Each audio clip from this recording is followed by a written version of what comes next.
A boy who loved to watch the stars. By the age of 5, he had learned to spot constellations in the sky, and when he turned 8, his parents gave him a real telescope. Every night before bed, the boy would sit by his telescope and search the sky for the largest stars, Sirius, Betelgeuse, Procyon.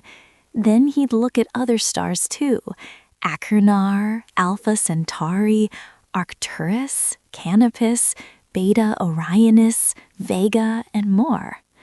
Sometimes the boy felt as if the stars were shining just for him, since most people rarely looked up at the stars. They kept their eyes on the ground instead. At other times, he thought the stars wanted to tell him something. Whenever he pondered this, goosebumps ran down his spine, and he longed to uncover the secrets the stars held. The boy read many books about the stars. Though he learned a lot, he didn't like those books. He didn't believe that stars were merely huge balls of fire hanging in the void of space. Legends and myths about the stars appealed to him much more. In myths, stars could be beautiful divine beings or terrifying monsters. In myths, stars had souls and minds. They were alive and could influence human lives. In one book, the boy read that stars were holes in the celestial sphere covering the earth. In another, stars were the eyes of an ancient god who watched over the world and created it. And if one day this ancient deity stopped looking at the earth, the world would cease to exist. The boy began to observe the stars more closely.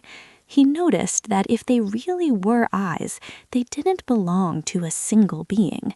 Not all the stars looked down at Earth. Some gazed at other stars, and sometimes their gaze was deeply malevolent.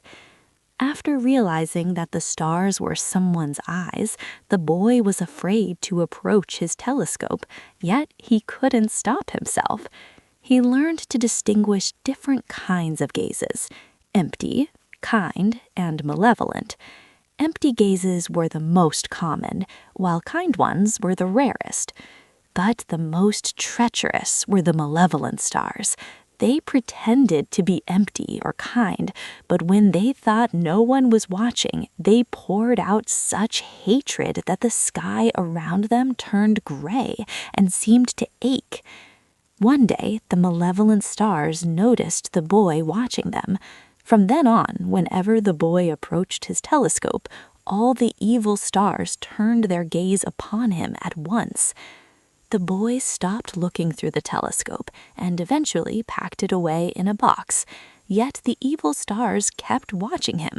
At night, they peered into his window, and he began having nightmares. In these dreams, enormous monsters descended from the sky, trying to drag him out of his house. The boy was saved only because the creature's huge paws couldn't fit through the windows. Even during the day, the boy began to feel someone watching him from the sky. On the streets, he started noticing people with eyes like those of the malevolent stars. These people were searching for him, but the bright light blinded them, letting the boy slip away. Still, they crept closer every day. One morning, the boy looked out the window and saw 3 people in the courtyard.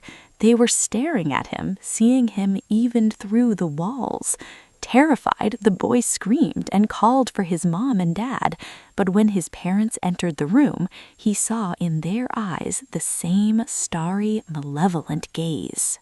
Long, long ago, a star people lived on this earth, a creature said in his father's voice. But humans came and began to kill us. Those who survived were driven away. They chased us until there was no place left for us on earth. So we had to go to the sky, continued the creature in his mother's voice. But we did not forget. We waited for a very long time, and now we have returned. The boy had only one choice left. He ran and jumped out the window, but outside he was caught by other people with the eyes of malevolent stars. "Where are you running?" they said. "Even if you reach the edge of the earth, we will still find you and kill you, just as humans once killed us." They lifted the boy and carried him back into the house.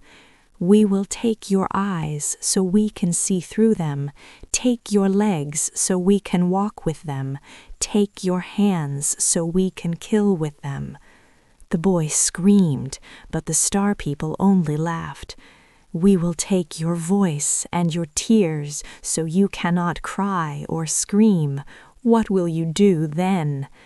The star people carried him into the room and laid him on the dead. "We will even take your death, so you will have nothing left at all."